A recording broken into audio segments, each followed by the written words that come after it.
And some parts of the Anchorage hillside saw winds over 100 miles per hour, including Bear Valley. Lauren Maxwell spoke with a family today who fled their home in terror Saturday night.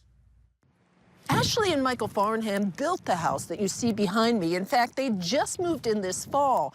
Their two little boys were sleeping soundly Saturday night when the winds started howling. It's like our house blew up. That's how Ashley Farnham describes the experience as she sits in her father's home. She shows us what the inside of her home looked like after the powerful storm.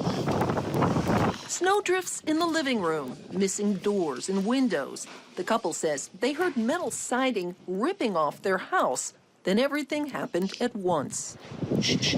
Our bedroom window was sucked out, and the bedroom door to our kids' bedroom flew off, and it's glass, and so it shattered. They scooped up the kids, running over broken glass to get outside to safety.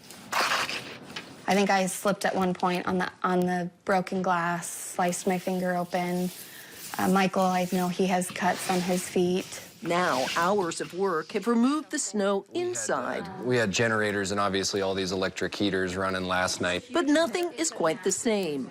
Boards have been replaced where windows and doors used to be, and damage is still being found. So it's a little bit heartbreaking to have put all that work in and then to just have it destroyed overnight. Still, the couple is grateful. Their family is safe. They have a place to stay. You want to sit with Mommy? No! No! And the boys seem to be doing just fine. They hope to rebuild and move back, but don't know how long that will take. Lauren Maxwell, Alaska's news source.